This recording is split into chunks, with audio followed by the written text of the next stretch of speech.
Hello my friends, so today I am going to discuss a problem. The title of the problem is Slinky on the table, or you can also put it as falling Slinky.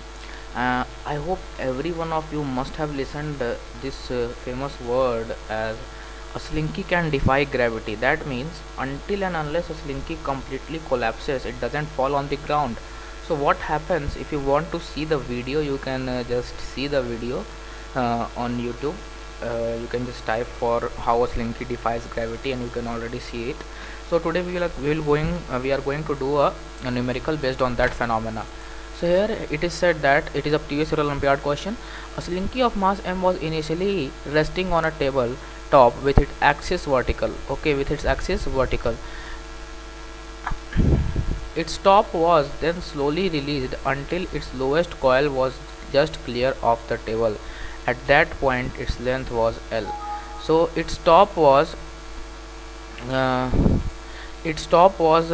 lifted. The person started to lift its top, and then until and unless the lowest part of the coil started going up, the length was L. At that time the length was L.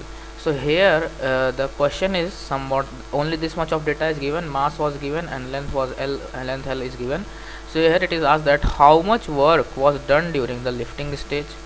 Now we'll see the first part. So here you can see that until and unless it was its last portion, the last portion of the slinky left the tabletop, until that point of time we just lifted the slinky, and at that time the length was L. At that point of time the length was L. Okay, so here so many parts are asked. We are just going to answer all the parts of the question. So sorry for the drawing, somewhat it is not good. Okay, let us see. So for the first part we will divide the slinky into a large number of pieces, say each of mass m by lambda and common spring constant lambda k. For the proof of this, how this came lambda k, you can just visit my previous video. So here lambda is very greater than 1. If lambda is very greater than 1, here we will write the tension force in the nth piece from the bottom. Okay, the tension force in the nth piece from the bottom can be written as Fn, the tension in nth piece from the bottom, n minus 1 m by lambda g. So what is m by lambda? The mass m by lambda and the number of piece is n minus 1. So here f as a function of n can be written as n minus 1 m by lambda g. Okay, so the initial length of all pieces are negligible compared to their final length, because initially the spring was at a very I already told that it has a very small unstretched length. So length can be written as Fn by k star. What is k star? K star is the constant of each piece, so it is lambda k. So here ln can be written as from this formula and this formula, lambda by k, from here, from this formula and this formula, from both of these we can say that the thing that will come here is this. Okay, the thing that will come here is this. I hope it is clear. So here it will come as n minus 1 mg lambda square by k. Okay, so this is the length of the nth part, and the length of the nth part from the bottom. Okay, so here ln we already wrote. The distance xn from the top of the nth to the bottom can be found by adding together the length of the piece shown below to it. So here if I take the bottom to be xn, and here I take a piece of length ln, and here a piece of length ln minus 1. So here I can say that xn can be found as j equal to 1 to n sigma lj. Now lj can be written from here, and when we find the sigma of this, we'll get n into n minus 1 by 2 mg upon lambda square by k. So here xn is already written as, what is xn? The distance xn from the top of the nth piece to the bottom can be found out by adding the lengths of piece below to it. So below to it, that is below this purple line, all the pieces, if we add their lengths, we will get xn. From preliminary calculus we can do it, and from here using sigma notation we can also do that stuff.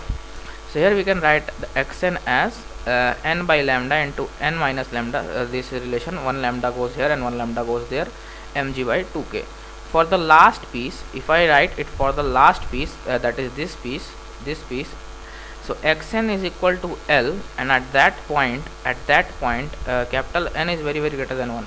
So see students, here friends, here we can say that for the last point on the top, here L will be equal to n can be put it as lambda.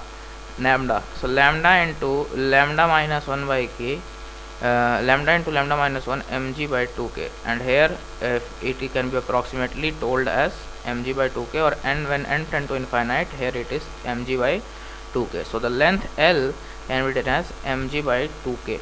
The length capital L can be written as mg by 2k. Okay, so what is lambda? Lambda, you can already say that the lambda is the mass per unit length, or we have already divided it into a large number of pieces, lambda.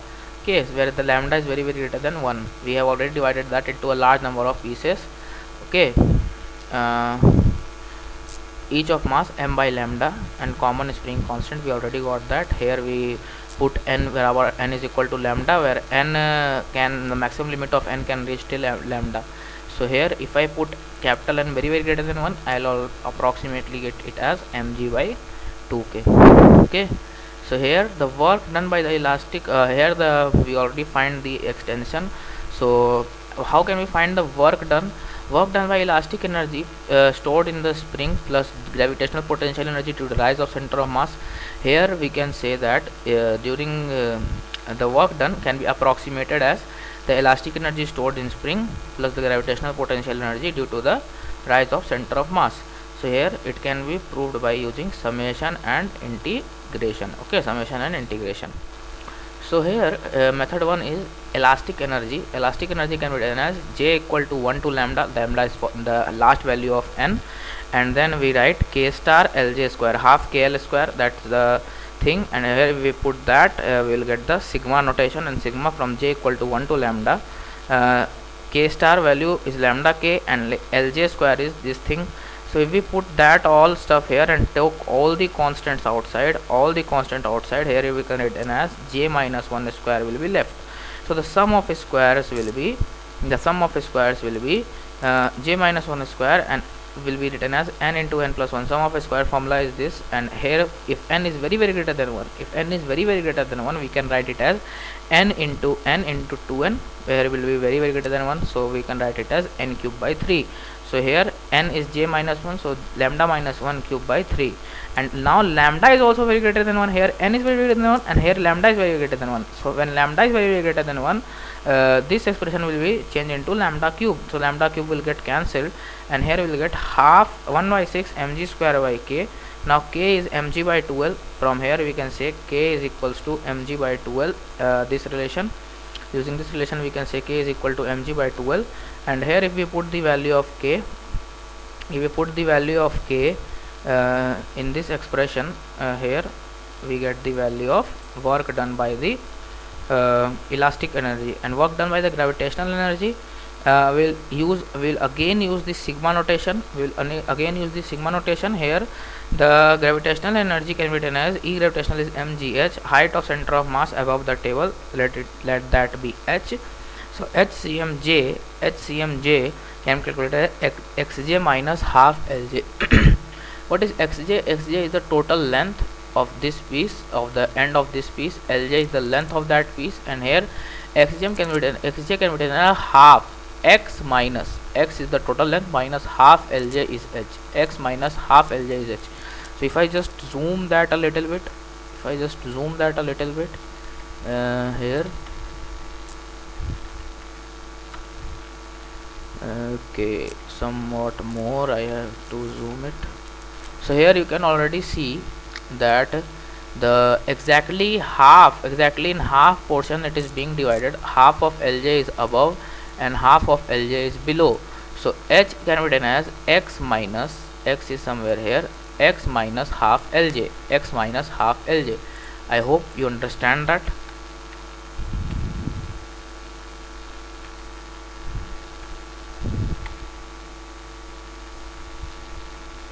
Okay, so here we will just put that, and we note the value of xj from the above expression. We already calculated the value of xn, xn, and ln is also calculated, all in the terms of n. General calculations we already did.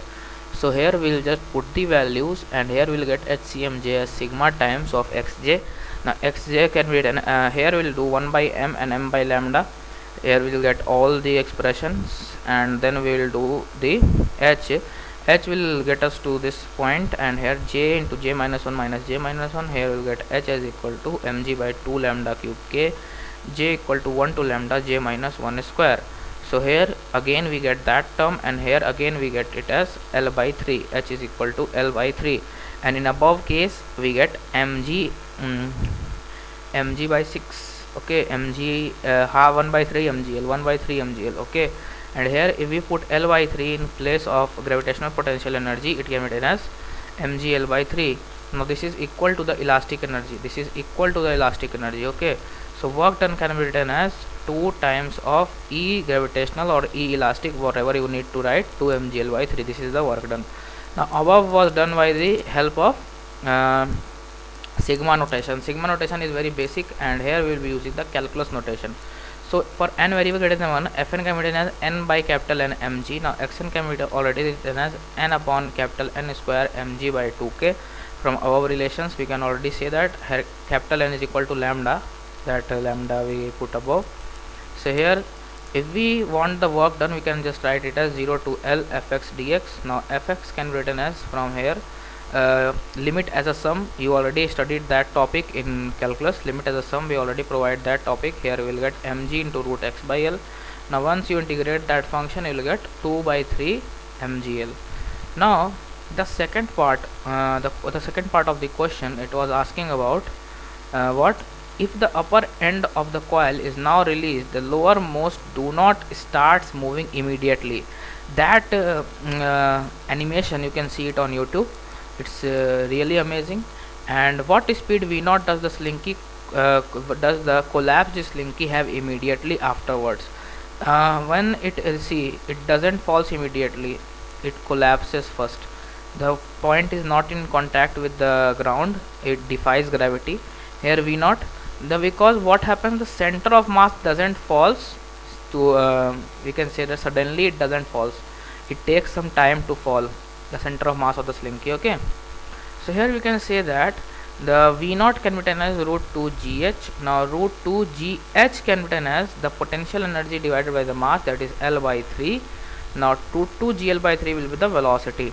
The height of the center of mass is at L by 3. HCmJ we already calculated that. HCm we already calculated that here using both integration and summation techniques. HCm was quite a bit difficult to calculate because it involved severe mathematics of sigma.